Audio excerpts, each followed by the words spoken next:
Bonjour et bienvenue sur le podcast Campai, format interview. Aujourd'hui, j'ai le plaisir d'accueillir Zoé Jégu, qui est autrice sur le Koyomi, qui est ce fameux calendrier des 72 saisons japonaises.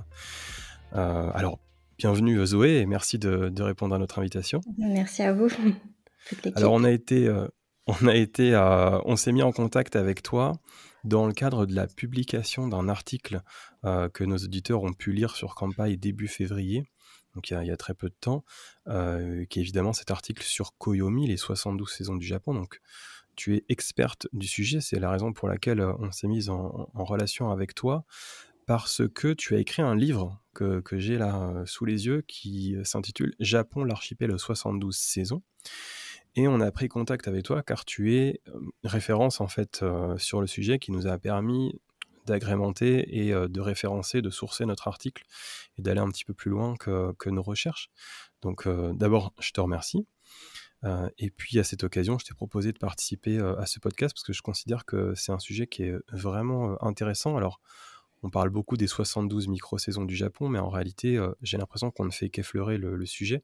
Et moi-même, tu vois, en préparant ensemble ce podcast, tu m'as repris sur quelques points, donc ça va être vraiment intéressant de pouvoir aller un petit peu plus dans le fond des choses avec toi. Alors, tu es né en 1989, tu es originaire de région parisienne, et pendant l'enfance, je me suis laissé dire que tu te passionnes pour la faune et la flore. Est-ce que tu peux nous en dire plus ? Oui, alors du coup, effectivement, je suis née en région parisienne, mais ma famille, et plus particulièrement mes grands-parents maternels, sont d'origine bretonne. Et du coup, chaque année, depuis vraiment ma naissance, j'allais passer les 2 mois d'été des grandes vacances en Bretagne, donc dans la maison que mes grands-parents avaient là-bas. Et effectivement, j'adorais regarder les insectes, les fleurs. Ma grand-mère aimait beaucoup les fleurs. On m'avait offert aussi beaucoup de petits livres un peu naturalistes là, avec des illustrations d'insectes pour les reconnaître, des fois même différencier les mâles des femelles, tout ça. Donc, ouais, j'adorais ça. Et ton intérêt pour le Japon, tu arrives à le resituer à partir de quand il naît ? Alors, c'est vrai que j'ai eu assez tôt un intérêt pour l'Asie en général. On avait aussi, voilà, mes grands-parents paternels avaient vécu au Vietnam aussi, donc il y avait un petit peu, voilà, un petit lien avec l'Asie dans ma famille. C'est vrai qu'au collège, il y avait le boom des mangas qui avait commencé, donc moi j'étais une très grande lectrice dès la primaire, avec un peu les livres type Harry Potter, ce genre de choses un peu fantastiques pour enfants. Et puis voilà, effectivement, au collège, le boom des mangas avait commencé. Je me suis un peu intéressée à ça, mais pour moi, vraiment, le tournant, c'était mon premier voyage au Japon, donc en 2006. J'étais, je crois, j'étais au lycée. Ok, donc ça, c'est un premier voyage que tu fais. Alors, dans quel cadre ? Avec tes parents ? Dans un cadre de groupe ou... Alors en fait, au lycée, donc j'ai rencontré, une amie, qui est toujours une de mes très bonnes amies, qui était franco-japonaise. Et sa famille nous a proposé avec une autre amie d'enfance de passer une semaine à Tokyo, voilà, dans sa famille, visiter le Japon. Et ça s'est fait comme ça. On est parti donc dans la famille de mon amie. Et là, du coup, en arrivant, c'était ouais, grosse claque, les la culture qui m'a vraiment attirée tout de suite, tout ce qu'on pouvait voir, voilà, j'ai adoré. Et du coup, comme j'étais en dernière année donc de lycée, ça a déterminé aussi mon orientation professionnelle. Oui, on va en parler juste après, évidemment, parce que c'est très important. Tu as 17 ans, en fait, sur ce premier voyage. C'est une chance, au final, de Oui. partir dès 2006. Euh, Tu es resté à Tokyo pendant une semaine, c'est ça? Est-ce que tu as eu Oui. l'occasion de sortir un petit peu de la ville, toi qui es amatrice de Oui, nature? on avait été, dans la préfecture, je crois que c'est Kanagawa, Mmh. dans une sorte de ryokan hôtel. Mais bon, c'est vrai que ça remonte un petit peu à loin maintenant, mais sinon non, on était resté à part cette petite escapade, on était resté à Tokyo avec les classiques, Sensoji, et cetera. Donc évidemment, fin de lycée, un choc culturel à Tokyo qui renforce ton amour pour le Japon et à partir de là, tes études, on en parlait, tu Oui, vas rentrer en fait à l'université, Paris Diderot, donc aujourd'hui connue sous le nom de Paris Cité.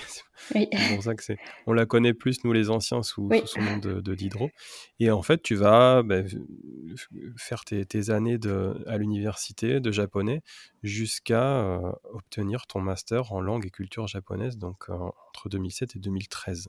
oui. Là-dessus ça voilà, c'était plus un sujet en fait après ton premier voyage, il était juste question d'aller apprendre le japonais si je comprends bien? Alors, pas spécialement le japonais, parce que, ce que je voulais faire, c'était des langues. Ça, c'était, sûr et certain. J'adorais, enfin, ce que je préférais au lycée, c'était les cours de langue et j'avais hésité entre, mes 2 pays que j'adore, donc l'Islande et le Japon. Mais bon, au final, j'ai été reçue, à l'université Paris 7. D'accord. Donc on en reparlera un petit peu plus tard. Tu fais d'autres voyages au Japon, notamment 2 Oui, pendant ces années de japonais, oui, à Diderot et puis à partir de 2013 donc tu obtiens ton master et tu complètes, ta formation avec un master de nouveaux médias à l'INALCO. Est-ce que tu peux nous oui. expliquer un petit peu de quoi il s'agit? Alors, quand on fait des études de langue, de toute façon, on nous conseille toujours de compléter la formation parce que les langues seules ne suffisent pas, vraiment pour trouver après un travail. Et donc l'INALCO, proposait, à cette époque, là ils ont étoffé encore, il y a des formations vraiment, intéressantes pour compléter les langues. À l'époque, il y en avait un petit peu moins, il y avait, commerce international, relations internationales et puis communication, et nouveaux médias. Donc oui, c'était, bon, il y avait du marketing, un peu les réseaux sociaux, créer des sites web, ce genre de choses. D'accord, donc tu complètes ta formation en langue et puis à la fin de ton cursus universitaire, tu enchaînes quelques expériences professionnelles. Alors on va pas, tout détailler, mais je me suis arrêté sur 2 périodes. Entre 2016 et 2018, tu es personnel administratif à la Maison de la culture du Japon à Paris. Oui. En quoi ça consiste? Alors, là, j'étais, en fait, au standard, donc de la Maison de la culture du Japon à Paris. C'était vraiment, côté, administratif, donc j'étais à l'étage du personnel, qui gérait, en fait, tout le côté administratif, de cet institut culturel. Après, ça m'arrivait aussi de, voilà, de faire du renfort par rapport à l'équipe qui, elle, était vraiment, au rez-de-chaussée à faire, donc l'accueil du public. Donc il y avait, des cours, de langue japonaise, bien sûr, des ateliers un peu créatifs, des cérémonies du thé, enfin des cours même de cérémonie du thé. Voilà, ça consistait donc à un peu recevoir les gens qui venaient faire les ateliers ou les cours, répondre, au téléphone s'ils avaient des questions, la boîte mail, voilà et puis on avait aussi, voilà tous les appels un peu administratifs que le personnel japonais ne recevait pas directement. Il passait forcément par moi pour un petit peu, dispatcher, voilà selon le sujet de l'appel.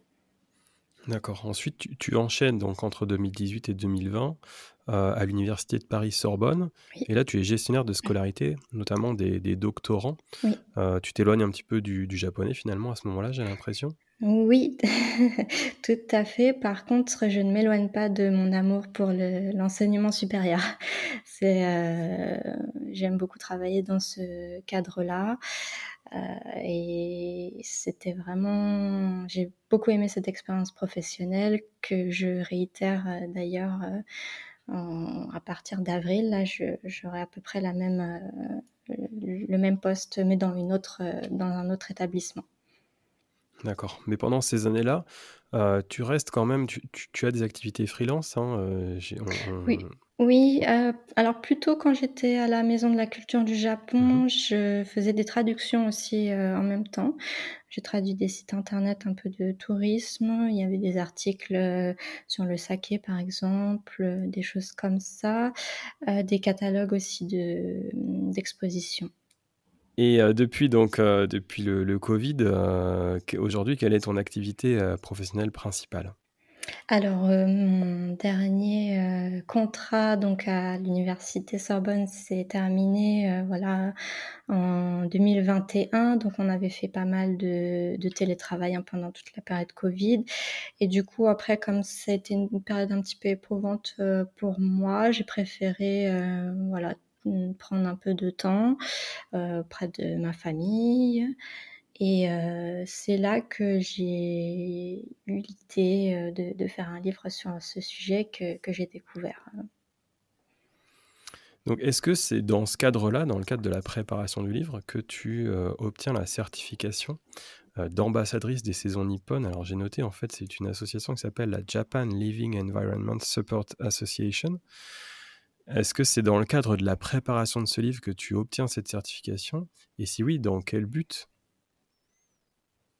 Oui, alors, effectivement, donc, j'ai pris connaissance de qu'il y avait, plusieurs, diplômes, relatifs, aux saisons, japonaises de l'ancien calendrier et une en particulier, m'intéressait et j'ai donc profité de mon voyage, en février, 2023 pour passer, cette petite attestation. Alors en japonais, ils appellent ça coordinatrice des 24 saisons et donc c'est un comme ça existe, beaucoup au Japon, comment dire? Un examen qu'on passe chez soi.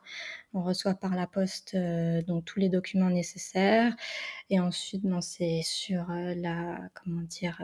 L'honnêteté de la personne, qui passe l'examen, hein. Donc on doit, la fiche d'examen nous dit qu'on doit, faire ça pendant 1 heure, pas plus, on ne peut pas céder de livres ou de choses comme ça. D'accord, et en quoi consiste ce rôle d'experte aujourd'hui? Est-ce que tu as des missions? Est-ce que tu as des, prérogatives? Non du tout, non, c'est vraiment une petite attestation qui, voilà, qui valide un petit peu les connaissances, sur le sujet. Donc effectivement, si à l'avenir, je pourrais l'utiliser, ça mettra en valeur en tout cas mon CV, et ça me donne une, spécialisation, mais c'est pas vraiment un diplôme, au sens auquel on entend en France. D'accord. OK, et donc en 2023, en mai 2023, paraît ton livre «Japon, l'archipel des Oui. 72 saisons» aux éditions Sully. Donc c'est, une clé de lecture d'un pan de la culture, japonaise traditionnelle. On va en parler un petit peu plus tard. Mais avant ça, je te propose vraiment on aille un petit peu plus en profondeur sur le sujet du Koyomi, donc qui est ce calendrier lunisolaire. Alors c'est très précis, donc justement tu vas, pouvoir nous éclairer, à ce sujet. D'abord, toi, comment tu t'es intéressé à ces 72 saisons? Comment tu les as connues? Alors j'étais, abonnée, j'ai connu sur les réseaux sociaux. J'étais abonnée à donc une personne qui est mariée avec un Chinois qui a vécu en Chine et qui du coup, présentait, ses saisons, mais côté chinois et comment dire? Au final, je me suis dit: «Tiens, mais est-ce que ça n'existerait pas, au Japon?» Comme beaucoup de choses, un peu qui viennent de Chine, hein, qui ont été beaucoup reprises au Japon et effectivement, il se trouvait que si, avec, des comment dire? Différences assez notables. Mais, voilà, je me suis intéressée, comme ça en suivant cette personne sur les réseaux sociaux. D'accord. Alors, quelle serait, toi, ta définition de Koyomi? Parce qu'on en parlait juste avant Mmh. l'enregistrement, ce n'est Oui. pas un art de vivre. Est-ce que tu peux nous faire une définition pour nous qui sommes béotiens du sujet, vraiment nous synthétiser en gros ce que c'est que le Koyomi? Alors Koyomi, donc comme je disais, tout à l'heure, pour moi, c'est plutôt un mot qui signifie, vraiment calendrier, un petit peu au sens, général. Si on veut vraiment être plus précis, pour l'ancien calendrier qui, contient justement ces 24 saisons et 72 micro-saisons, on va plutôt parler de Kyureki, donc signifie ancien calendrier, en sachant que l'Eki est la prononciation, sino-japonaise du kanji de Koyomi, hein. Et du coup, effectivement, c'est quelque chose d'assez ancien, hein, ça provient, de Chine. C'est vraiment les Chinois qui ont apporté, le calendrier, au Japon. Alors, moi j'avais, la date à peu près début du 7e siècle, hein. C'est passé par la péninsule, coréenne, un peu comme, voilà l'introduction du bouddhisme au Japon. Hem, alors les Chinois, on n'avait pas du coup le savoir astronomique qu'on a aujourd'hui, hein, mais ce qu'ils observaient, c'était que pendant une année, le soleil faisait, une course, dans le ciel, hein, du point de vue d'un observateur terrestre, hein. On avait l'impression que le soleil, c'était lui qui tournait, autour de la Terre, donc on appelle ça un peu l'écliptique. Et donc ils avaient, divisé, donc cette course du soleil, autour de la Terre, enfin ce qu'ils imaginaient en plusieurs, périodes, donc 24 périodes, heu, ce qu'on appelle aussi période solaire, souffle solaire. Et ensuite, ils ont encore, subdivisé ça, alors chaque période solaire donc divisée, en 3. Donc les ou les 72, micro-saisons. Pendant longtemps au Japon, ils ont utilisé les micro-saisons chinoises, mais au final, ils ont fini, par les japoniser parce que les micro-saisons, font, comment dire? Parle un peu de phénomènes naturels, concernant les floraisons, les plantes, les animaux, donc c'était un peu différent entre la Chine et le Japon. Il y a certains animaux qui n'étaient pas présents au Japon, donc ils ont, adapté ça, du coup. D'accord. On dit que Koyomi, le calendrier, commence le 3 février avec Oui, Setsubun. Est-ce que tu es d'accord avec ça? Et si oui, est-ce que tu peux nous expliquer en quoi oui. consiste Setsubun? Alors pas tout à fait, en fait, Setsubun, c'est la veille du début, du calendrier. Donc au final, c'est le dernier jour de l'année. Donc le calendrier, des 24 saisons, lui, commence avec le début du printemps,立春. Et effectivement, Setsubun, c'est vraiment la veille. Donc il y a toute cette, comment dire? Dimension de, chasser les démons, un petit peu d'exorcisme pour, bien commencer la nouvelle l'année sous de meilleurs auspices. D'accord, et du coup, puisque le printemps commence le 4 février, on voit que l'été commence le 5 mai, l'automne Mmh. commence le 7 août et l'hiver le 7 novembre. Comment tu expliques ce «décalage» entre guillemets qu'il peut y avoir avec les Mmh. saisons, entre guillemets «plus officielles» et aussi, peut-être on a du mal à se dire qu'au Japon l'automne commence le 7 août ou alors c'est une vue de l'esprit? Comment c'est expliqué ça? Mmh. Oui. Alors en fait, pour moi, c'est que les événements, importants, équinoxe et solstice, ils se situent vraiment au cœur de la saison. Alors que chez nous, ils font commencer la saison, hein. Là, le printemps a commencé pour nous les Français, à l'équinoxe de printemps. Mais au Japon, en tout cas traditionnellement, c'était vraiment le cœur de la saison. Ce qui signifie que, voilà, le début du printemps, c'est vraiment les balbutiements du printemps, et ça va ne faire que, se renforcer, jusqu'à, comment dire? À l'apogée qui sera effectivement l'équinoxe de printemps. D'accord, et ensuite on a ces 5 fêtes, donc les Sekku. La première Mmh. fête, donc tu vas nous préciser, justement, hem est-ce qu'elle est le 1er janvier pour le nouvel an ou est-ce qu'elle est le 7 janvier? Parce qu'après on a donc 3, 5, 7 et 9, c'est-à-dire le 3 mars Oui. avec le Hinamatsuri, donc la fête des poupées, le 5 mai, le 5-5 du coup, Mmh. Kodomo no Hi, le jour des enfants, le 7 juillet, Tanabata, la fête des étoiles, et le 9 septembre, c'est Kiku no Sekku, la fête des chrysanthèmes. On commence vraiment le 1er janvier, cette première fête Sekku, ou alors est-ce qu'elle est le 7 janvier? Parce que dans ton livre, je Mmh lisais que mh. c'est la fête des 7 plantes. Est-ce que tu peux nous expliquer ça?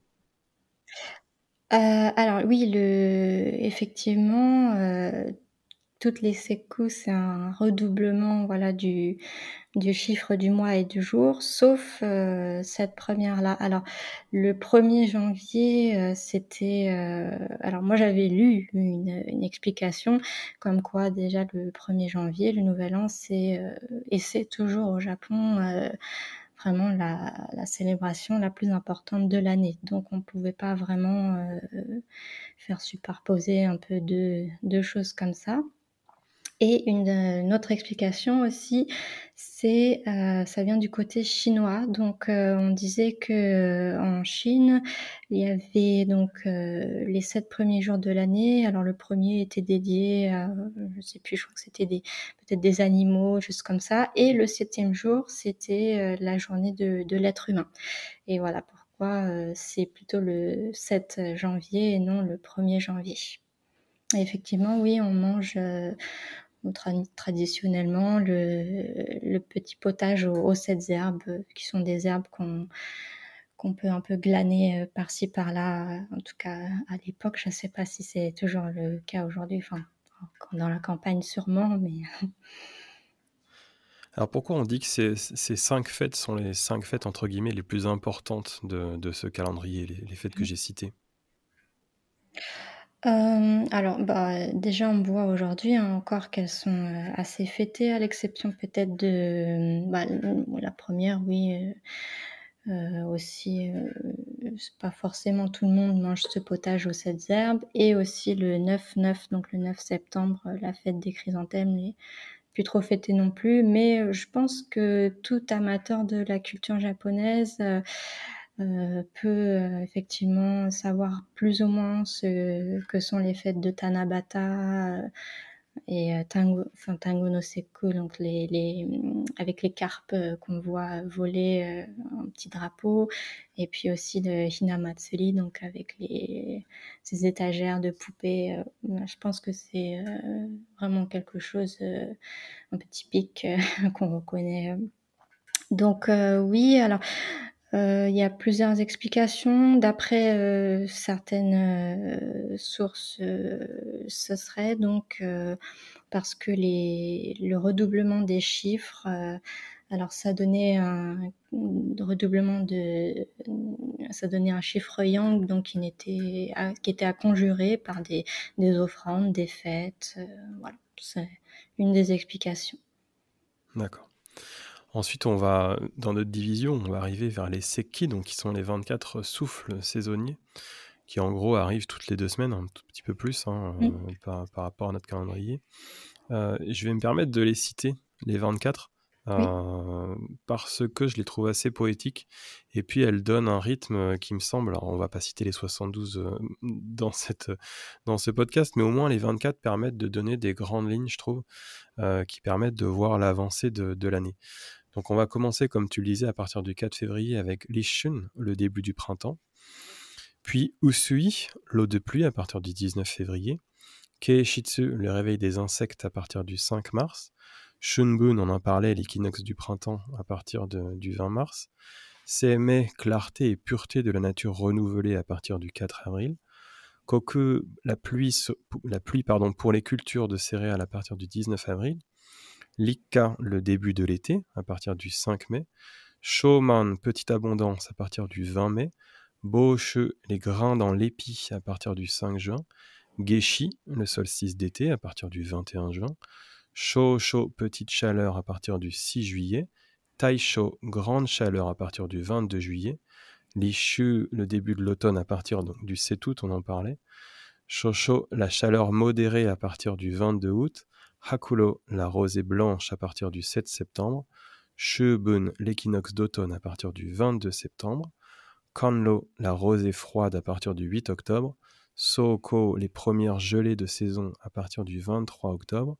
Lito, le début de l'hiver à partir du 7 novembre. Shosetsu, la faible neige à partir du 22 novembre. Taisetsu, la neige abondante à partir du 7 décembre. Toji, le solstice d'hiver à partir du 21 décembre. Shokan, petit froid à partir du 6 janvier. Et enfin, Daikan, le grand froid à partir du 20 janvier. C'était un peu long, désolé pour ça, mais en tout cas, ça donne le rythme de l'année. Je trouve qu'elles sont assez intéressantes, ces sekki. Et on les divise. Alors, tu as peut-être quelque chose à ajouter sur cette liste avant qu'on parle des ko. Ce qui est intéressant, c'est que ça, du coup, j'ai reconnu que ce n'était pas ma traduction, mais c'est vraiment intéressant, oui, toutes les traductions qu'on peut trouver, alors encore plus quand il s'agit des micro-saisons, qui sont généralement composées de 3 ou 4 kanji. Et là, il y a vraiment des choses à faire. Moi, j'essaie de les traduire de façon assez poétique, tout en retenant bien vraiment l'identité de la saison. Mais j'adore voir, oui, justement, avec les autres ouvrages qui ont été publiés sur le sujet, comment cela a été traduit. Et ensuite, on a donc nos 72 micro-saisons, les fameuses, qui durent Mm. chacune environ 5 jours. Les ko, alors là, évidemment, on le disait, on va pas les citer. Est-ce que toi, tu as des micro-saisons préférées, entre guillemets? La question, elle paraît peut-être un petit peu bête, Mm. mais toi qui es vraiment allé dans le cœur du sujet, Mm. est-ce qu'on découvre encore plus cette poésie dans les micro-saisons et est-ce que toi, tu as des préférences ou certaines que tu voudrais mettre en avant là dans notre échange? Mm. J'ai réfléchi à cette question. C'était une question qu'on m'avait posée, justement sur Instagram. C'est un petit peu dur parce que je trouve qu'elles ont plus ou moins toutes un intérêt et une poésie vraiment différente. Il y en a vraiment peut-être deux trois qui sont un peu moins intéressantes, mais sinon, je les trouve vraiment toutes, très jolies, poétiques. Après c'est vrai qu'il y en a qui sonnent très bien à l'oreille, je trouve. Comme Kusano Tsuyu-Hiroshi, c'est la rosée scintille sur l'herbe. Et donc, que ce soit en japonais ou en français, je trouve que celle-ci, elle rend vraiment très bien. Est-ce que tu dirais que tu es devenu koyomiste? Alors, oui, ça, c'était aussi quelque chose sur lequel une chose sur laquelle je m'étais interrogée. Euh, J'avais l'impression, donc on a parlé en début d'émission de mon amour pour tout ce qui est les insectes, les fleurs, tout ça, les animaux. En fait, j'avais l'impression de toujours l'avoir été. Mais c'est vrai que et je pense que ça, un peu tous les amoureux du Japon ont cette perception-là, surtout les gens qui habitent au Japon. J'entends beaucoup: «Ah oui, depuis que j'habite au Japon, je me rends beaucoup plus compte du passage des saisons, je fais plus attention aux floraisons», voilà, donc ça, c'est aussi quelque chose avec, mon intérêt pour le Japon qui s'est exacerbé, vraiment, ouais, pas seulement, faire, attention à la faune et à la flore, mais à leur rythme, enfin comment ça rythme l'année, les floraisons ou les animaux qu'on peut apercevoir, ou pas, durant l'année. Et est-ce que tu dirais que Koyomi a eu un impact sur ta vie, qu'elle soit professionnelle ou surtout personnelle? Parce que professionnelle également, puisque tu as écrit cet ouvrage, mais Mmh. dans ton Mmh. quotidien, est-ce que Koyomi a une place, même si tu n'habites pas au Japon? Alors, moi, ce que j'ai remarqué surtout, c'est que pour, un petit peu faire vivre, ça, comme j'habite pas au Japon, effectivement, je n'ai pas forcément accès, à certaines, plantes ou légumes, dont on pourrait avoir besoin pour faire certains plats ou même, des objets de décoration, j'ai pas forcément accès à ça. Du coup, moi, ce je me suis reportée sur l'illustration, alors, c'est vectoriel, hein, c'est sur ordinateur et ça me plaît beaucoup de faire des petites illustrations avec des décorations de saison ou des animaux qu'on trouve à telle ou telle période de l'année et en fait, au final, je suis partie de zéro, hein. J'ai téléchargé un logiciel open source. Je regardais des tutos sur YouTube et ça m'a permis vraiment de bien, là, je suis vraiment à l'aise avec ce logiciel. Je suis capable de faire, des choses, en matière de graphisme très intéressantes et voilà, comment dire? Cet attrait pour les saisons japonaises, bah, ça m'a permis de, voilà, de développer un nouveau skill, si on peut dire, et j'en suis très contente. Comment est née l'idée de ton livre? Est-ce que ça a été une impulsion de ta part? Est-ce que tu as été contacté par l'éditeur? Comment a grandi, en fait, cette idée? Comment elle a germé d'abord? Et Mmh, puis, comment est-ce que tu mmh. as travaillé avec ton éditeur, pour, rendre ce livre, concret? Alors, comme je l'ai dit un peu plus tôt, donc, j'en suis venue à connaître les saisons, japonaises via un compte, sur la Chine, sur les réseaux sociaux et j'ai senti, que ça pouvait vraiment bien marcher en France. On a aussi, voilà, en ce moment, pas mal de choses sur l'écologie et je pensais que ça pourrait marcher. Donc moi, ce que j'ai fait, c'est que j'ai d'abord écrit mon livre. Je ne voulais pas, démarcher un éditeur avant d'avoir fini de l'écrire. Donc j'ai commencé à l'écrire en mai 2021. J'ai commencé à écrire le livre et donc quelques mois après, en septembre, j'ai ouvert le compte Instagram.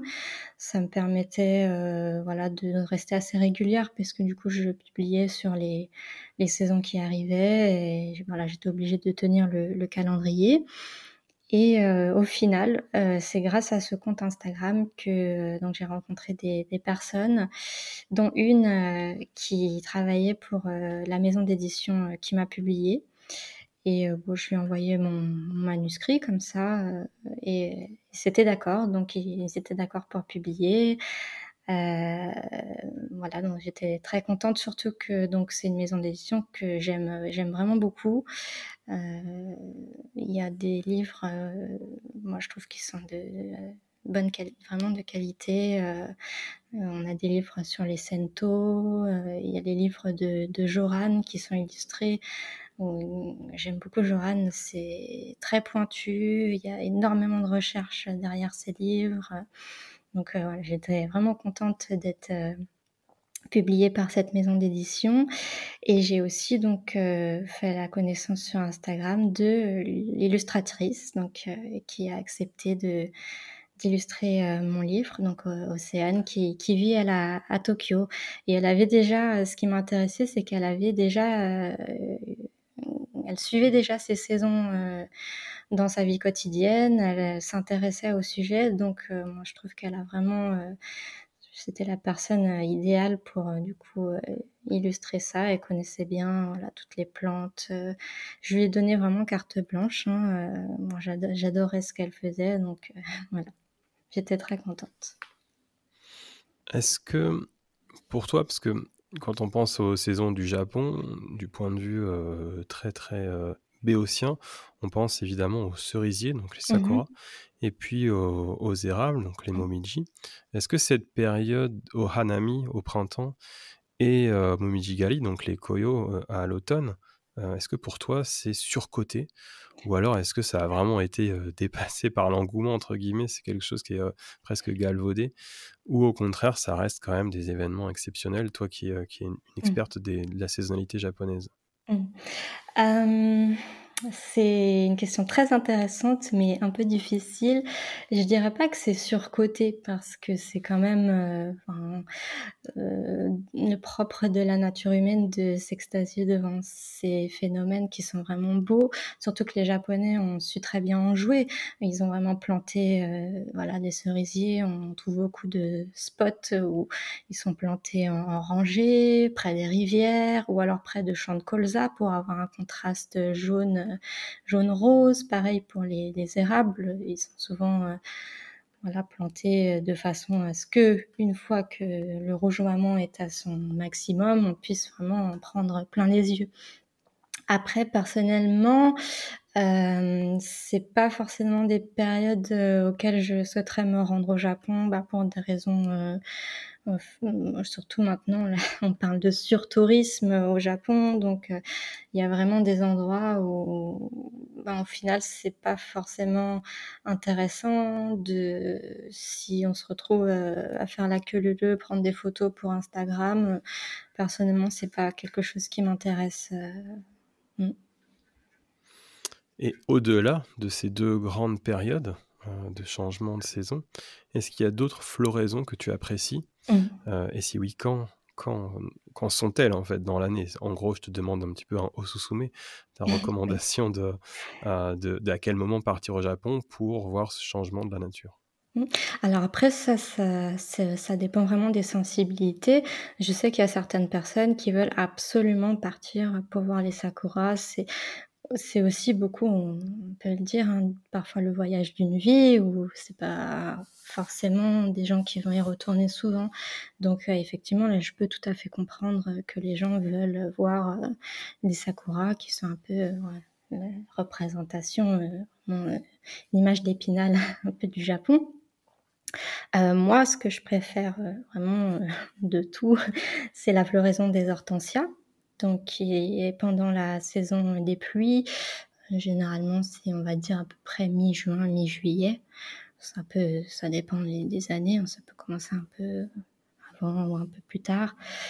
Alors j'adore, moi j'ai toujours adoré ces fleurs, donc en plus, en tant que bretonne, bon, c'est vraiment des fleurs qu'on retrouve partout, en Bretagne, donc c'est quelque chose qui fait appel à mon enfance, tout ça, et les voir au Japon, là, ils sont souvent très bien présentés. En plus, il y a vraiment des espèces, ils aiment bien ça, oui, au Japon, faire un peu voir les fleurs, hein, c'est pas seulement les sakuras ou quoi. À chaque période de l'année, il y a des fleurs à voir, hein, et donc on trouve vraiment des espèces très belles, qui sont bien mises en valeur. Après, c'est vrai que, l'année dernière, je suis allée en février et j'ai pu voir les fleurs on dit fleurs de prunier, en français les umé. Alors là, c'est, ouais, des découvertes, j'ai adoré aussi, et puis comme on est en février, du coup, il y a pas vraiment il y a vraiment des endroits qui sont connus pour les voir, mais il y a pas forcément trop de monde, mmh. Je me souviens peut-être dans la préfecture de Fukuoka, au Dazai Futenmangu, il y avait un petit peu de monde, il y avait beaucoup de Coréens notamment, donc peut-être qu'ils étaient en période de vacances, je ne sais pas. Mais sinon, ouais, j'étais vraiment tranquille, et puis ça dégage une odeur, fantastique. Aujourd'hui, quel est le rapport du Japon aux micro-saisons? Est-ce que Mmh. c'est quelque chose qui a été oublié ou au contraire, est-ce qu'on participe toujours de ce calendrier? Alors on parlait évidemment des grands événements annuels, sur lesquels le Japon, je vais pas dire capitalise, mais aime Mmh. traditionnellement, à mettre en valeur, notamment la fête des poupées, Tanabata et Mmh. ainsi de suite. Mais est-ce qu'il y a un rapport quand même aux micro-saisons au Japon? Alors les 24 saisons sont plutôt connues, certaines plus que d'autres. On fait souvent référence, dans les bulletins météo, par exemple.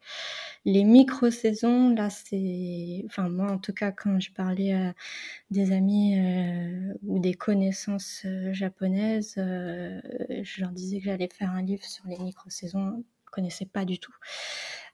C'est pas connu du grand public. Les gens qui font des poèmes haïkus, alors là, normalement, ils connaissent. Les gens qui font la cérémonie du thé ou des arts traditionnels comme ça, où il y a un besoin d'avoir une référence à la saison en cours, là, oui, je pense qu'ils connaissent. Après au Japon, on a quand même là ces dernières années, pas mal d'ouvrages qui ont été publiés sur le sujet. Donc soit les 24 saisons, soit les 60, enfin ou même, les 72 saisons. On a quand même, par exemple sur les réseaux sociaux, un un hashtag Koyomi Seikatsu, donc une vie, on va dire, rythmée par le calendrier, si on peut traduire, comme ça, où effectivement il y a une certaine frange de la population japonaise qui, prend plaisir à retrouver un petit peu, donc ces anciennes saisons, il y a un engouement. Après c'est pas non plus, très, très, très développé, mais oui, il y a pas mal d'ouvrages sur le sujet, au Japon. Alors ces dernières années, à cause des changements climatiques, on a ces 2 grands, fêtes, de la nature, donc qui sont les sakuras et puis les koyo dont on parlait tout à l'heure, qui sont un petit peu chamboulés. Alors, ça dépend des années évidemment, mais Mmh. on s'aperçoit que les sakuras sont de plus en plus précoces, qui posent d'ailleurs certains problèmes aux voyageurs qui viennent avec les vacances d'avril. Et on voit aussi que les érables sont de plus en plus tardifs. Je pense notamment à l'année dernière, donc 2023, où le pic de feuillaison, entre guillemets, le rougeoiement maximal des érables était quasiment à la mi-décembre dans certaines régions. Je ne parle pas évidemment du nord et du sud, mais plutôt de Mmh. la Golden Route. Est-ce que le changement climatique a également des conséquences sur le calendrier Koyomi? Alors, sur l'ancien calendrier, non, puisque c'est vraiment quelque chose qui est figé. Les dates sont figées et elles sont, donc par rapport, voilà, à la course, enfin, par rapport au soleil. Donc ça va pas bouger. Mais du coup, ça peut être un repère effectivement pour constater, les effets du changement climatique. On parle souvent, alors je sais plus où c'est, je crois que c'est peut-être, dans le Kanto où il y avait un très vieux, cerisier là où qui sert un petit peu de repère pour voir un peu comment se déroule la floraison, chaque année. Voilà, c'est un petit peu pareil, oui, on peut voir, s'il y a des changements par rapport, effectivement à ces dates qui sont fixes, qui vont pas changer par rapport au changement climatique. Je pense à celui d'Yasukuni Jinja à Tokyo, c'est celui auquel tu fais référence peut-être? Peut-être, oui. Aujourd'hui, alors c'est une très vaste question, mais comment tu définirais ton rapport au Japon? Mmh. Hem, le Japon, c'est dans ma vie de tous les jours parce que c'est vrai que moi, j'ai quand même pris l'habitude, parfois de cuisiner, japonais. Je lis beaucoup, aussi sur le Japon. Donc j'aime bien lire un peu des livres, comment dire? Divertissants, où je suis plus dans la fantaisie, ce genre de choses. Par contre, j'aime à côté lire aussi des livres, donc sur le Japon, pas des romans, mais des livres, où on apprend des choses, des livres de sociologie ou des choses comme ça. Heu et j'aime bien, oui, pousser un peu ma réflexion, toujours me poser des questions, mais pourquoi finalement, les Japonais ont ce rapport avec les saisons? J'aime bien creuser, surtout sur ce sujet-là. J'ai pas du tout abouti encore, à cette réflexion, mais j'espère bien un jour et creuser, cette question à fond. Bon, on le disait, tout à l'heure, tu as fait 5 voyages au Japon. Oui. Donc ton premier en 2006 et le dernier, tu nous le disais, l'année dernière en février 2023. Entre-temps, tu es parti en 2009, 2010, 2015. Est-ce que tu as essayé de parcourir différentes périodes de l'année pour ces voyages? Ou tu es parti plutôt toujours au même moment? Alors pas spécialement parce que, j'avais pas forcément avant ce rapport avec les saisons. Là, à partir de maintenant, là, c'est vrai que je pense que les prochains voyages, ce sera peut-être pour voir des périodes, que je ne connais pas encore. Par contre, les 3 premiers voyages là, étudiante oblige, donc c'était pendant les vacances, d'été. Donc je vais te poser la question qu'on pose beaucoup, à commencer, enfin moi on me la pose régulièrement, mais Mmh. tu as fait 5 voyages, tu as quand même une expertise certaine sur le Japon de par ta maîtrise de la langue dont on va parler un tout petit peu après et puis, maintenant celle de la nature et des saisons. Pourquoi tu as fait le choix, ou c'est peut-être pas un choix d'ailleurs, mais pourquoi tu ne vis pas au Japon? Mmh. Alors, oui, mmh, je pense que J'aimerais bien, si dans l'avenir j'ai l'occasion, vivre peut-être, 1 an au Japon pour voir un peu le déroulement d'une année. Mais c'est vrai que je ne souhaite pas vivre au Japon. Bon, il y a plusieurs raisons à ça, notamment des raisons familiales, mais aussi, il y a d'autres choses. Donc je dirais 2 principales raisons. Déjà le monde du travail. Donc au Japon, je pense que ça ne me correspondrait pas et surtout le fait d'avoir, très peu de vacances, de jours de vacances. Ce qui est en lien avec la deuxième grande raison, c'est que j'adore voyager et pour moi, quand on est au Japon, bon, c'est un archipel qui est tout au bout de l'Asie et c'est un petit peu dur, je trouve, de voyager. Alors pas peut-être pas en Asie. Heu, le souci, c'est que moi, mes les pays de prédilection, c'est, l'Europe du Nord. Donc effectivement, en étant en France, c'est beaucoup plus facile, de voyager, en Europe du Nord ou même en Amérique du Nord, voilà, depuis la France. Pendant ces 5 voyages, qu'est-ce que tu as parcouru comme région? Alors je te demande pas de Mmh. nous faire une liste complète, mais qu'est-ce que tu retiendrais et peut-être, quelles sont tes recommandations au final Mmh. qui découlent de ça? Mais bien au-delà, j'imagine qu'en 5 voyages, on a le temps d'explorer une partie non négligeable de l'archipel.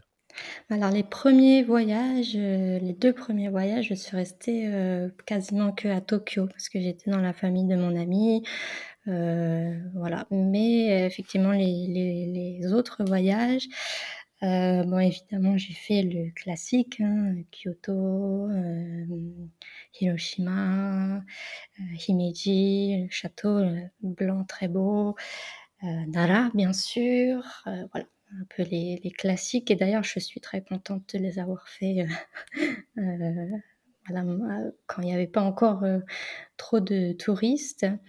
Là, moi j'aime beaucoup Kyoto, mais là c'est vraiment devenu assez difficile, bien qu'on puisse toujours trouver, hein, des il y a toujours des choses à visiter à Kyoto, sans personne, hein.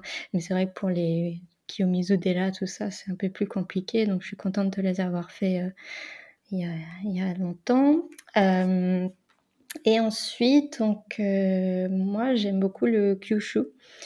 Donc j'ai eu un gros coup de cœur pour la ville de Nagasaki. J'avais beaucoup aimé, en fait, j'aime beaucoup, les un peu le contraste avec les églises qu'on peut trouver là-bas, le côté un peu tropical, voilà, et puis, Fukuoka que j'ai visité aussi, donc lors de mon dernier voyage, j'ai beaucoup aimé. C'est une grande ville, mais au final, c'est assez tranquille, et pas eu du tout de problème de surtourisme ou quoi que ce soit. Les gens sont d'une gentillesse, incroyable. Donc oui, j'aurais plutôt tendance à conseiller, le Kyushu.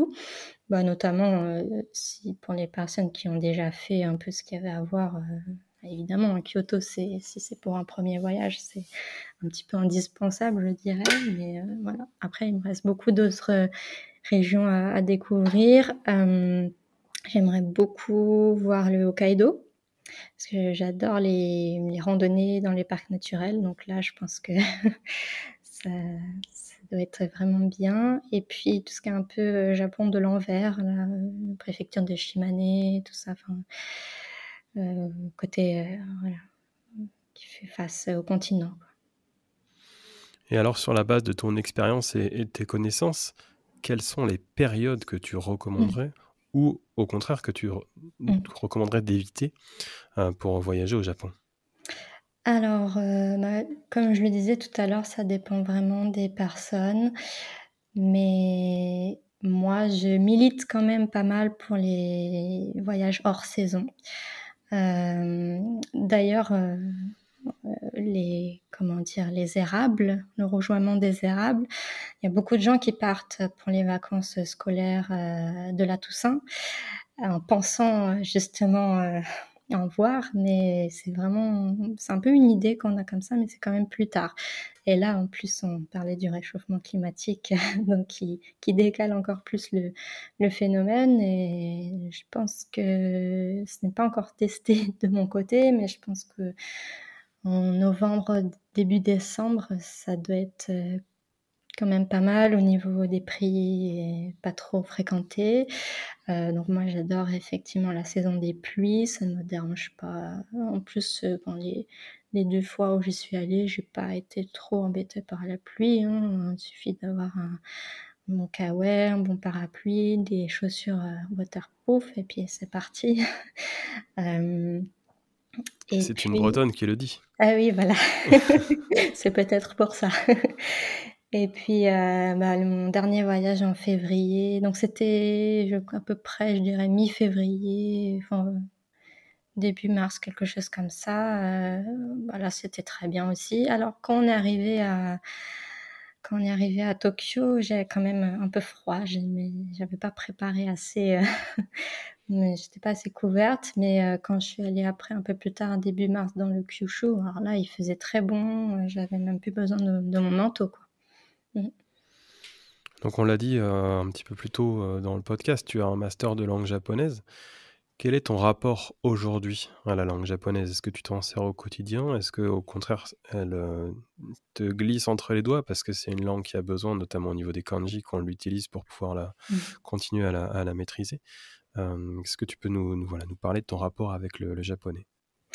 Alors, j'essaye de faire en sorte de l'utiliser. Pendant que j'écrivais le livre, là, je l'ai énormément utilisé puisque la plupart des sources étaient en japonais. Donc, voilà, là, j'ai bien utilisé, mais je me suis justement rendu compte, les jours derniers là, que j'avais quand même un peu perdu. Parce que depuis la sortie du livre, j'ai pas forcément pratiqué. Bon, c'est vrai que ça a duré un moment, l'écriture du livre. Après, il y avait aussi le compte Instagram où je devais produire du contenu.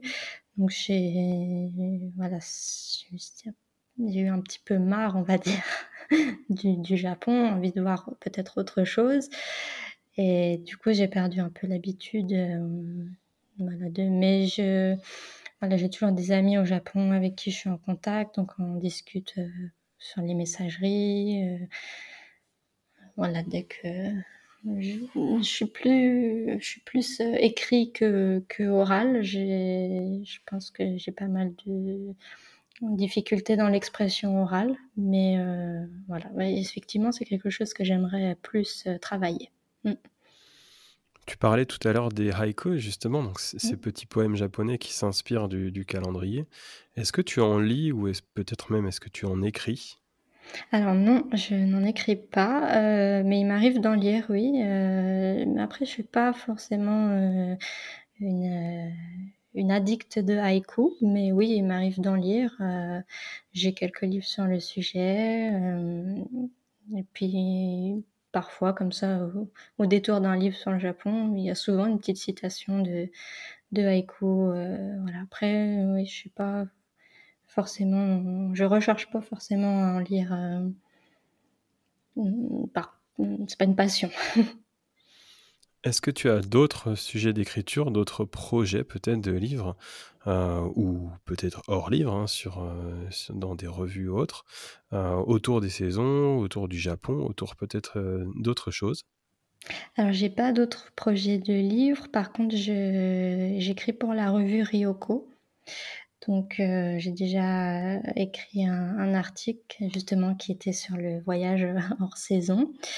Là, bon, j'attends des nouvelles, voilà, de l'équipe, mais en tout cas, il y a ce projet-là.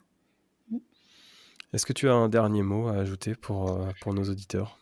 Hem, je remercie, les personnes qui sont arrivées, à l'écoute au bout de l'écoute du podcast, de m'avoir écoutée et puis, j'espère que ça vous a donné un peu plus envie de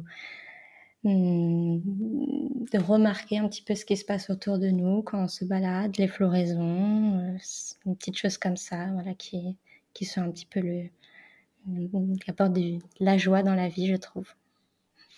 Alors Zoé, je voulais te remercier pour, cet entretien, c'était très intéressant. Ça nous a permis d'aller un petit peu plus loin justement, que notre, article sur le sujet du Kuyomi. Je rappelle donc ton livre, Japon, l'archipel aux 72 saisons. aux éditions Sully, et on peut également te retrouver sur Instagram, dont ton compte c'est Koyomiste, Koyomiste.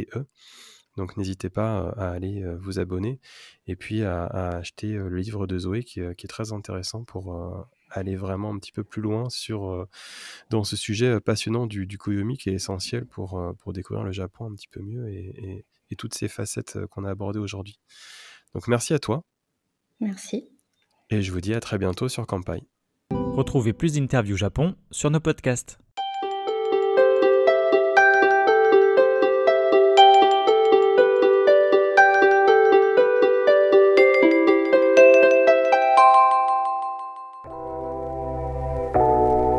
Merci d'avoir écouté cet épisode du podcast Kanpai. Nous espérons qu'il vous a plu et que vous en avez appris plus sur le Japon. N'oubliez pas de vous abonner sur votre plateforme de podcast préférée, de nous noter 5 étoiles si vous le souhaitez, et on vous dit à bientôt pour le prochain épisode.